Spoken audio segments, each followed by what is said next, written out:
நண்பர்களே, இப்போ வந்து பார்த்தீங்கன்னா நம்ம வந்து தேக்கடியில் இருக்கோம். கரெக்டாக டைம் வந்து காலைல 6 ஆகுது. எங்கள் அண்ணன் என்ன பண்ணிட்டாப்புல, டேய் வாடா ஒரு இடத்துக்கு போகலாம் அப்படின்னு சொல்லி கூட்டி வந்துட்டாப்புல. என்னன்னு கேட்டால் சொல்லவே மாட்டேங்கிறாரு. எனக்கே பயங்கர சஸ்பென்ஸாகவும் த்ரில்லிங்காகவும் இருக்குது. எங்கிட்ட தேக்கடி காட்டுக்குள்ளே இறக்கி விட்டு வர போகிறோம் அப்படியான்னு தெரில. போக போக தான் என்னன்னு தெரியும். இப்போ வந்து பார்த்திங்கன்னா தேக்கடியில் பஸ் ஏறின்னு இருக்கோம். இங்கே வந்து பார்த்திங்கன்னா ஆன்லைன் இதுவும் இருக்குது. இங்கே ஆன்லைனில் நம்ம டிக்கெட்டு கிடைக்கல, இல்லை இங்கே வந்து எடுத்துக்கலாம் அப்படின்னு நினைக்கிறவங்க வந்து போட்டிங்கு, நேச்சர் வாக்கிங் அப்படி ஒரு சில ஐட்டங்கள்லாம் இருக்குது. அந்த மாதிரி இதுக்கெலாம் வந்து பார்த்திங்கன்னா இங்கே தான் வந்து டிக்கெட் எடுப்பாங்க. நல்லா பார்த்துங்க, நீங்களும் வந்தாலும் டிக்கெட் எடுங்க. ஃபஸ்ட்டு வந்து பார்த்திங்கன்னா இந்த பக்கம் பார்க்கிங் இருக்கும். பார்க்கிங்கை கடந்து நம்ம வண்டியை பார்க் பண்ணிவிட்டு பார்க்கிங்கை கடந்து இந்த பக்கம் வந்தோன்னா இந்த ஆஃபீஸ் இருக்குது. இங்கே தான் நம்ம புக் பண்ணிவிட்டு போகணும். வாங்க போகலாம். நம்ம லைனில் நின்று பஸ் ஏறிட்டோம். இப்போ வந்து பெரியார் டைகர் ரிசர்வாயருக்குள்ளே தான் போக போகிறோம்.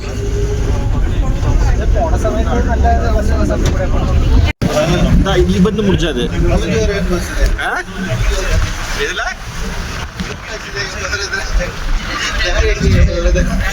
அர்த்தம் இல்லவா ಅಲ್ಲಿ வந்து பார்த்தீங்கன்னா இந்த பஸ்ஸில் தான் வந்தோம். கரெக்டாக வந்து 15 நிமிஷத்தில் நம்மளை கொண்டு வந்து இறக்கி விட்டாங்க. கீழே வந்து பார்த்தீங்கன்னா போட்டிங்க்கு போகிறதுக்கு நிறைய பேர் வெயிட் பண்ணுறாங்க. இப்போ நம்ம கரெக்டாக தேக்கடிக்குள்ளே இருக்கோம். ஜம்முன் இருக்கு ஏரியா பார்க்குறீங்க. காலைல வெள்ளனா வேறு வந்திருக்குமா. இவர் தான் எங்கள் அண்ணன். இவர் எங்கள் இன்னொரு அண்ணன் அந்த பக்கம் இது வச்சு வீடியோ எடுத்துக்கிருக்காப்புல. மணியண்ணா அது பேர் ஆத்திருப்பாருண்ணா என்ன வீடியோ எடுத்துட்டாவில்ல. கோபுரம் வச்சு வீடியோ எடுத்துக்கிருக்காப்புல. இங்கே வருங்க புளி எப்படி ஜாலியாக படுத்து தூங்குதுன்ட்டு. சார் அப்படியே பாருங்கள் எப்படி இருக்குன்னு சொல்லிட்டு. நான் கிட்டத்தட்ட 2016 தான் இந்த பக்கம் வந்தேன் போட்டிங் காண்டி. இப்போ வந்து பார்த்தீங்கன்னா இப்போ தான் வர்றேன். அதுக்கப்புறம் கிட்டத்தட்ட ஒரு 8-9 வருஷம் ஆச்சு இந்த பக்கம் வந்தேவோம். இங்கே வந்து நிறைய விஷயங்கள் இருக்குது. இதில் வந்து பார்த்திங்கன்னா இப்போ நம்ம நேச்சர் அக்காண்டி வந்திருக்கோம். அதில் வந்து பார்த்திங்கன்னா காட்டுக்குள்ளே போகிறதுக்கு முன்னாடி ஃபார்மில் நம்ம டீட்டெயில்ஸ் எல்லாம் ஃபில் பண்ணி கொடுக்கணும். ஃபார்மை பார்த்தா நம்மளுக்கு அலர்ஜி, அதனால தான் எங்கள் அண்ணன் ஃபில் பண்ணிக்கிருக்காப்புல. அங்கே அடையாளம் எல்லாமே கேட்டிருக்காங்க, என்னன்னு தெரியல. இந்த இடத்துல வந்து பார்த்தீங்கன்னா ஃபாரஸ்ட் டிபார்ட்மெண்ட்லேருந்து நம்ம காலில் போடுறதுக்கு வந்து ஒரு சின்ன இது கொடுப்பாங்க. ஏன்னா உள்ளே அட்டைப்பூச்சி அது இது இருக்கும். அதனால் அதெல்லாம் கடிக்காமல் இருக்கிறதுக்காண்டி ஒரு காக்கி இதில் வந்து ஒன்று கொடுப்பாங்க. இப்போ வந்து பார்த்தீங்கன்னா கீழே ஒரு அண்ணன் கட்டிகிட்டு இருக்காரு பார்த்தீங்களா, அதுதான் ஒரு சின்ன அந்த மூங்கில் இதில் கட்டின ஒரு போட்டு மாதிரி இருக்குல்ல. இதில் தான் வந்து அந்த ஆப்போசிட் பக்கம் போகணும். ஆப்போசிட் பக்கம் போயிட்டு அங்கேருந்து உள்ளே கொஞ்சம் தூரம் நடந்து போய் காட்டுவாங்க. வாங்க நம்ம அடுத்தடுத்து வீடியோவில் வந்து கண்டினியூவாக எல்லாம் பார்க்கலாம். தயவுசெய்து வீடியோவை எப்பயுமே ஸ்கிப் பண்ணாமல் ஃபுல்லாக பாருங்கள். அப்போ தான் நிறைய டீட்டெயில்ஸ் வந்து உங்களுக்கு கிடைக்கும். இவங்க இப்போ காலையில் வந்து ஃபஸ்ட்டு டீமாக அவங்க தான் போகிறாங்க. மொத்தம் ஒரு ஸ்லாட்டுக்கு வந்து 20 பேர் என்னமோ நினைக்கிறேன். இப்போ ஃபஸ்ட்டு ஸ்லாட்டில் இவங்க இருக்காங்க. நம்ம வந்து ஆன்லைன்லேயே டிக்கெட் புக் பண்ணிட்டு வந்துட்டோம். அந்த ஆன்லைனில் புக் பண்ணுறது இப்படி மற்ற விஷயங்கள்லாம் என்ன ஏதுன்றது வந்து உங்களுக்கு வீடியோவில் அப்படியே போகும்போது படிப்படியாக உங்களுக்கு நான் சொல்கிறேன். இப்போ வந்து பார்த்திங்கன்னா அந்த ஃபஸ்ட்டு ஒரு டீம் வந்து போய்க்கிருக்கு. நான் இந்த மாதிரிலாம் போனதில்லை. இன்றைக்கி வந்து முதல் முறையாக இன்றைக்கி இந்த மாதிரி ஒரு போட்டில் வந்து போகிறேன். இது போட்டுன்னு சொல்கிறதா பரிசல்னு சொல்கிறதா என்ன இலவுன்னு தெரில. ஏதோ ஒன்று சொல்லி விடுறேன், கேட்டுக்குங்க. ஆர்டிஃபிஷியல் லேக் தான், மேன்மேட் லேக். இப்போ பார்த்தீங்கன்னா நம்ம இப்போ ட்ரக்கிங் போகலாம். ஒரு ஷார்ட் ட்ரக் வாக் தான். ஒரு அப் அண்ட் டவுன் பார்த்தீங்கன்னா ஒரு 3 or 4 கிலோமீட்டர்ஸ் இருக்கும். அந்த ஏரியாவில் பார்த்தீங்கன்னா நீங்கள் இப்போது சப்போஸ் அனிமல்ஸ் இருந்தால் விசிபிலிட்டி இருந்தால் நமக்கு லக்கி தான். ஏன்னா பார்த்தீங்கன்னா இந்த ஃபாரஸ்ட் பார்த்தீங்கன்னா ரொம்ப பெருசானால வந்து அதுக்கான ஃபுட்டு எங்கே இருக்குது அந்த ஒரு ஏரியாவில் தான் சுற்றிக்கிட்டு இருக்கும். ஓகேண்ணா. ஓகே. மோஸ்ட்டாக இங்கே வந்து டேஞ்சரஸான அனிமல்ஸ் வந்து ஒரு 3 தான் இருக்குது. ஒன்று வந்து யானை, ரெண்டாவது வந்து காட்டு மாடு தெரியுங்களா, காட்டு மாடு, மூணாவது கரடி. இவங்க 3 பேர் கொஞ்சம் டேஞ்சரஸ். அது மட்டும் இல்லாமல் நான் இப்போ உள்ளே போயிட்டு வாக் பண்ணுறோம். இப்போ ஏதாச்சும் அனிமல்ஸ் விசிபிலிட்டி இருந்துச்சுன்னா வாய்ட்டாக இருங்க, எந்த ஒரு சத்தம் போடாதுன்னு. சரி, நீங்கள் ஏதாச்சும் பாடி ஸ்ப்ரே யூஸ் பண்ணுறீங்களா? இல்லைண்ணா நல்லா இருக்கும். ஏன்னா பார்த்தீங்கன்னா சப்போஸ் நம்ம பாடி ஸ்ப்ரே ஏதாச்சும் ஸ்ப்ரே பண்ணிக்கிட்டோம்னா அந்த விண்டு வந்து நம்ம எல்லாம் டச் பண்ணும். ஆமாம். டச் பண்ணும்போது ஆப்போசிட் சைடில் வந்து அனிமல்ஸ் இருந்துச்சுன்னா அதுக்கு ஈஸியாக வந்து ரெகனைஸ் பண்ணிடும். ஓகேண்ணா ஓகேண்ணா. புதுசான ஒரு ஸ்மெல் வந்துச்சுன்னா அதை பார்த்துட்டு சப்போஸ் உள்ளே போயிடும்.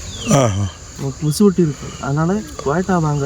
ஓகேண்ணா. நமக்கு ஏதாச்சும் அனிமல்ஸ் இருந்துச்சுன்னா நமக்கு பார்த்துக்கணும். சரிண்ணா. சரி, எல்லாரும் பேர் சொல்கிறதில்ல. ஆனால் என் பேர் கதிரவன். கதிரவன். இது பேர் sir Manikandan. Senthilkumar. Karthik. So nice meeting sir. Nice மீட்டிங்ண்ணே. நம்ம இந்த ராஃபில் தான் போகிறோம். நம்மளோட இந்த ட்ரிப்பில் எங்களோட ரெக்குவயர்மெண்ட் என்னன்னா நாட் ஒன்லி மேமல்ஸ், அதாவது எலிஃபண்ட் சாம்பார் இங்கே யூடியூப்பில் போட்ட ஓகே. ஓகே. இல்லை நம்ம இந்த ரிவர் இந்த பாம்போ கிராஸ் பண்ணி தான் போகிறோம். இது ஆக்சுவலி மேன்மேடு பாம்போ. ஸோ இது பேர் வந்து பார்த்திங்கன்னா தமிழில் மூங்கில் படகு, இங்கிலீஷில் பேம்போ ராஃப்ட் அப்படின்றாங்க. ஏன்னா இங்கிலீஷ் தெரியாது, அதனால் வந்து குத்துமைப்பா பக்கத்தில் இருக்கவங்களுக்கு கேட்டேன், சொன்னாங்க. தப்பாக இருந்தால் மன்னிச்சுக்குங்க, கரெக்டாக இருந்தால் ஏற்றுக்குங்க. இப்போ பார்த்தீங்கன்னா நம்ம வந்து இந்த மூங்கில் போட்டில் போயிட்டுருக்கோம். வேறு லெவலில் இருக்குது, ஜாலியாக இருக்குது. இதில் முத இப்போ போகிறேன் பாருங்கள். இதே முல்லை பெரியாறு டேம் கட்டி அதோட நீர்பிடிப்பு பகுதி தேங்கி நின்றுருக்கு. நல்லா பாருங்கள். வேர்ல்டு லைஃப்பில் நம்பர் 1 ஃபோட்டோகிராஃபர், பயங்கரமான ஒரு கேமராவோட வந்திருக்காப்புல அண்ணே. பார்த்துங்க, ஸ்டைலாக நிற்கும் போதே தெரியல அவர் எவ்வளோ பெரிய கெத்தான ஆளுன்னு. பார்த்துக்குங்க.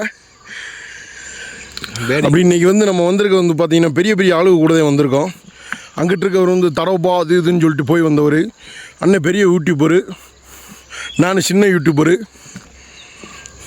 இவர் வேர்ல்டுலேயே இப்போ அப்படி விரல் விட்டு எண்ணக்கூடிய ஃபோட்டோகிராஃபரில் இவர் ஒருத்தர். பேடிங்காண்டி வந்திருக்கிறேன். பேடை பிடிச்சி சுட்டு சாப்பிட்றக்காண்டி வந்திருக்காரு. சூப்பராக இருக்குங்க. பார்த்தீங்களா எப்படி ஜாலியாக இருக்குன்ட்டு.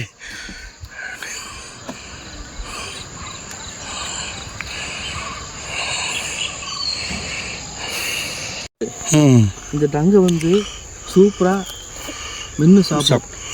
ஓ அப்படியாண்ணே. ஃபைபர்ஸ் வந்து உள்ளே இருக்காது. ஓஹோ. சப்போஸ் பார்த்தீங்கன்னா இந்த ஓல்டஸ்ட் எலஃபன்ஸ் இருக்குல்ல, ஆமாம், அவங்க டூத்து வந்து இந்த தேஞ்சிரும். அப்புறமா இந்த லேக் சைடில் தான் வந்து தண்ணி குடிச்சிட்டு இந்த லேக் ஓரமாக சுற்றிக்கிட்டு தெரியும். ஏஜான எலஃபண்ட்லாம். ஓகே. எலஃபண்ட் இறந்துரும். ஏன்னா அதுக்கு மெயின் வந்து டூத் போச்சுன்னா அந்த எலஃபண்ட் வந்து எதுக்கு சர்வைவல் ஆகும். சில டயத்தில் பார்த்தீங்கன்னா இந்த மாதிரி நிறைய ஃபைபர்ஸ் இருக்கும். ஓகேண்ணே. எந்த யானைன்னு பார்த்து தான் சொல்ல முடியும். ஏன்னா நமக்கு நம்ம டைரியில் வருதுல்ல, அது மாதிரி எலஃபண்ட்லாம் இருக்கும். ஓ சரி. அதனால பார்த்தீங்கன்னா இந்த மாதிரி ஒரு மரம் எல்லாம் இருக்கு. இப்போ குறிப்பிட்ட மரங்களை சாப்பிடும், அது பாரக சாப்பிடும். சரிண்ணா சரி. அப்புறமா அந்த டைஜஸ்ட் வந்து கிளியர் ஆகிடும். இது மோஸ்ட்டாக பார்த்தீங்கன்னா நம்ம ஜாக் ஃப்ரூட் ட்ரீ தெரியல. ஆமாம், பலாப்பழம். ஜாக் ஃப்ரூட் ட்ரீனா பலாமரம் தான். இந்த பலாமரத்துடைய பார்க்கை வந்து பிச்சு சாப்பிடும். அதோடைய ஒரு மெடிசன் பர்பஸ்னால யூஸ் பண்ணி வச்சுருக்கோம். ஓகேண்ணே. அதுக்கு வந்து மெடிசன் பர்பஸ். ஓகே. எப்போவுமே ஒரு எலஃபண்ட் ஃபேமிலியில் பார்த்தீங்கன்னா எப்போவுமே ஒரு ஃபீமேல் ஓல்டஸ்ட் ஒன்று தான் வந்து ஒரு எலஃபண்ட் குரூப்போட லீடர்னு சொல்லுவாங்க. ஃபீமேல் தான் லீடரு, மெயில் கிடையாது.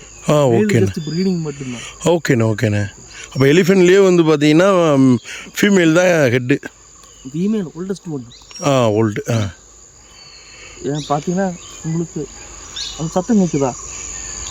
ஆமாண்ணே. Hornbill. Great Indian hornbill. Indian hornbill. ஆனால் விசிபிலிட்டி இல்லை. அந்த பக்கம் இருக்கா? அந்த பக்கம் இருக்குது. ஆனால் பயங்கர மிஸ்டாக தான் இருக்குது ஏரியா ஃபுல்லாக. அது பார்த்தீங்கன்னா பேர்டு வாட்சிங் மோஸ்ட்டாக பார்த்தீங்கன்னா நமக்கு லைட் இருக்கணும். லைட் இல்லாட்டின்னா பேர்டுக்கு வந்து நம்ம பக்கத்தில் இருந்தால் கூட தெரியாது. அது எந்த பேர்டுன்னு டிஃபிகல்ட்டாக வந்து சொல்ல முடியாது. எக்ஸாக்டாக சொல்ல முடியாது. ஓகேண்ணா. இப்போ அந்த ஹார்ன்பில் பறந்துதான் கத்திச்சா? இல்லை, 2 இருக்குது. மேலே ஃபீமேல் தான் இருக்கும்னு நினைக்கிறேன்.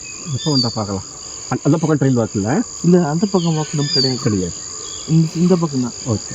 எல்லாருக்குமே வந்து ஒரு லிமிட்டான ஏரியா. ஸோ ஆனால் அந்த ஏரியாவுக்கு மட்டும் தான் போகணும். அந்த பக்கம் அந்த வாக்கு இருக்குது. அதில் நம்ம வந்து ஃபஸ்ட்டு வந்ததுமே வந்து பார்த்திங்கன்னா யானையோட சாணி தான் பார்த்துருக்கோம். இது வந்து இதை பார்த்துட்டு ஃபாரஸ்ட் ஆஃபீஸர் என்ன சொன்னார்னா, இது வந்து குட்டி யானையும் இல்லை, பயங்கர ஏஜான ஆணையும் இல்லை. ஏன்னா அதோட சாணியை வச்சே வந்து அவர் இதுக்கு முன்னாடி உங்களுக்கு எக்ஸ்ப்ளனேஷன் கொடுத்துருப்பாப்புல. அவர் சொன்னதெல்லாம் கேட்டிருப்பீங்கன்னு நினைக்கிறேன். வாங்க அப்படி காட்டுக்குள்ளே வரும்போது மெதுவாக பையாக தான் வரணும்.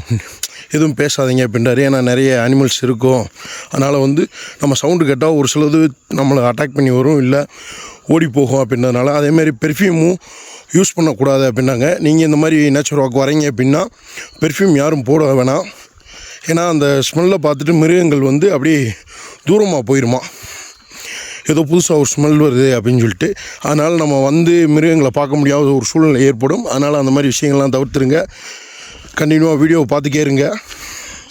இந்த வனப்பகுதி வந்து பார்த்திங்கன்னா 965 சதுர கிலோமீட்டர் அப்படின்றாங்க. அடுத்த வட்டம் வரும்போது டேப் எடுத்து வரணும் அளக்கிறதுக்கு. பயங்கரமான அடர்ந்த காடாக இருக்குது. அங்கே பாருங்க குட்டியே தான் இருக்குது. குட்டி இது ஓகேண்ணே, குட்டிக்குள்ளே தான் குட்டியோடது. அதாவது தாய் குட்டின்னா நம்ம காப்புன்னு சொல்லிக்கலாம். கொஞ்சம் ஒரு அடல்ட் காப்புனா ஒரு டீனேஜ் இருக்குல்ல, ஓகேண்ணே, அந்த ஒரு அடல்ட் காப்பு. ஆ. அதுக்கப்புறமா வந்து தான் பெருசாகும். அதுதான் டீனேஜ் எலப்பன்ஸ். ஒரு எலப்பண்ட் வந்து பார்த்தீங்கன்னா அந்த 4 கால் இருக்குல்ல, ஆமாண்ணே, 4 கால் அடியில் வந்து குட்டி ஓடும். ஓகே, அதுதான் வந்து காஃபு. ஆ. அது கொஞ்சமாக வந்து ஒரு 3 வயசு வரலாம், ஒரு ஏஜ் ப்ரீ ஏஜ். அப்புறமா வந்து அந்த கேப்புக்குள்ள வந்து ஓட முடியாது. அந்த ஒரு டயத்தில் மட்டும்தான் வந்து அதனால் ஃபீட் பண்ண முடியும், சாப்பிட முடியும். அதுக்கப்புறமா வந்து கிராஸ் தான் சாப்பிடும். ஓகேண்ணா, ஓகே. இல்லைண்ணே, அது தெரியல எங்களுக்கும். மேபி மிதிச்சு கொண்டு இருக்குன்னா வீடியோலாம் பார்க்கும்போது ஒரு சிலது மிதிச்சு கொண்ட மாதிரி இருக்குது. ஆனால் அதோட சுச்சுவேஷன்ஸ் நமக்கு தெரியல. அது இப்போ பார்த்தீங்கன்னா யானையை மிதிச்சு கொலை பண்ணி ஒன்றும் தேவையில்லை. ஆமாம், அது மிதிக்கணும்னா அது பாடிக்கு வெயிட் இருக்குல்ல, ஆமாம், அந்த வெயிட்டால நம்ம இறந்து போகிறோம். ஓகே. இப்போ யானையோட கால் எப்படி இருக்குன்னு தெரியுமா? தெரியும். ஹைட்டாக இருக்கும். அது எப்படி நடக்கும் தெரியுமா? பையன் மெதுவாக போகும். ஆமாம், இந்த கோயில் யானையெல்லாம் வந்து பார்த்தீங்கன்னா ரொம்ப ஸ்லோவாக தான் நடக்கும். அது மட்டும் இல்லாமல் லாங்கஸ்டாக இன்னொரு டிஸ்டன்ஸ் ஏதாவது வாக் பண்ண முடியாது ஒரு கட்டத்தில் பார்த்தீங்கன்னா கவர்மெண்ட்டு அந்த வெஹிக்கிளை யூஸ் பண்ணிட்டு தான் ஒன்று டிரான்ஸ்போர்ட்டேஷன் பண்ணுவாங்க. ஆமாம், கரெக்ட் தான். தெரியுமா? இல்லைண்ணா, தெரியாதுண்ணே, சொல்லுங்கள். நான் முன்னாடி சொன்னேன்ல, எலப்பண்டு வந்து எப்போவுமே மிதிச்சு கொள்ளாது. மிதிக்குன்னா மிதிக்கும், பாடியில் இருக்கிற வெயிட்னால வந்து மனுஷன் இறந்து போவாங்க. ஓகே. அப்புறமா இந்த டிரான்ஸ்போர்ட்டேஷன், இந்த எலப்பண்ட் எப்போவுமே வந்து ரோட்டில் நடக்க வைக்க சொல்கிறது, இந்த கோமரத்தில் அடியில் கால் இருக்குல்ல, அது உள்ள ட்ரம்மு மாதிரி தான் இருக்கும். யூஸ்வலாக பார்த்தீங்கன்னா எலப்பண்ட் இப்படி தான் நடக்கும். காலை மேலே தூக்கி இப்படி தான் நடக்கும். இந்த ஒரு ஆங்கிள் தான் கிடைக்கும். கீழே வந்து அந்த ட்ரம்மு வந்து கவர் பண்ணிடும். ஸோ அந்த கவர் பண்ணும்போது ஏதாச்சும் இன்ஜுரிஸ் ஆச்சுன்னா, இந்த எலப்பண்ட்டுக்கு இன்ஜுரிஸ் ஆச்சுன்னா திடீர்னு மொத்தமாக வந்து உள்ளே பிடிச்சிக்க அப்புறம் வந்து கால் விட்டு. அதனால அந்த ஒரு உள்ள கீழ்ப்பாக வந்து ஒரு நம்ம சோல் மாதிரி ஒரு இது இருக்குது ஒயிட்டாக. அந்த சோல் வந்து தேஞ்சிருச்சுன்னா உள்ள சின்ன ஓம்ஸு கம்பெல்லாம் குத்தி இன்ஜுரி ஆகுதுல்ல, அப்புறமா திடீர்னு பார்த்தீங்கன்னா அவங்களுக்கு புழு அப்படிலாம் பிடிக்க ஆரம்பிச்சிடும். அதுக்கப்புறமா பார்த்தீங்கன்னா அதனால வாக்கிங் பண்ண முடியாது. அதனால தான் பார்த்தீங்கன்னா இந்த டிரான்ஸ்போர்ட்டேஷன் வந்து இந்த வெஹிக்கிள் யூஸ் பண்ணுறாங்க இப்போ. அது மட்டும் இல்லை, யானை எப்போவுமே ஸ்ட்ரைட்டாக வாக் பண்ணாது. ஹைட்டு உள்ளே தான் நம்ம போகாமல் இருக்கிறது இப்படி தான் இருக்கும். ஆனால் உள்ளே வந்து ட்ரம்ஸ் எல்லாம் பார்த்தீங்கன்னா நேர் லெவலாக இருக்கிறதுனால இப்படி வாக் பண்ணுவோம். நம்மளுடைய பயணத்தை ஸ்டார்ட் பண்ணி ஒரு 1/2 hour தான் ஆகும். அதுக்குள்ளேயே வந்து பயங்கரமான இன்ஃபர்மேஷன்ஸ்லாம் நம்மளுக்கு வந்து கைடு கொடுக்க ஆரம்பிச்சிட்டாரு. அப்படியே பாருங்கள், இப்போ இருந்து இன்னுமே பனிமூட்டமாக இருக்குது. அதனால தான் வந்து பார்த்திங்கன்னா ஒரு மாதிரி கிளியர் இல்லாமல் இருக்குது. அதுண்ணே, யாரும் சொல்கிறீங்களா? அங்கே வந்து பார்த்திங்கன்னா அந்த நீர் நாய் வந்து அப்படியே மேய்ஞ்சிக்கிட்டு இருக்கு. அதை பற்றி நான் டீட்டெயில்ஸ் சொல்கிறாரு அண்ணே. எப்படி சாப்பிடுறோம் அப்படியே தான் அது ஒபிட் பண்ணும் ஹோட்டல்ஸு. இப்போ மீனை சாப்பிட்டதுக்கப்புறமா வந்து அதுக்கு வந்து ஃபேக்ட்ரியில் வந்து இந்த ஆட்சி போகிறதுக்கான வே இல்லை. அது முன்னாடியே தான் வந்து எல்லாம் பண்ணிக்கும். ஓகே. ஸோ அது எப்படி சொல்கிறதுனா இன்னும் ஓப்பனாக சொல்லணும்னா கக்கா போடுறதுக்கான அதாவது அது மீன் இதெல்லாம் வந்து இரையாக எடுத்துக்கிட்டு அது அதோடைய கழிவை வந்து என்ன பண்ணும் அப்படின்னு சொல்லிட்டிங்கன்னா வாமிட்டாகவே எடுத்துருமா. அதை அண்ணன் வந்து பயங்கர டீட்டெயிலாக சொன்னார். அதாவது அவங்களுக்கு வந்து அந்த கழிவு போகிறதுக்கான ஒரு இது இல்லை அதே வாய் வழி தான் எடுக்குமா அந்த நீர் நாய்.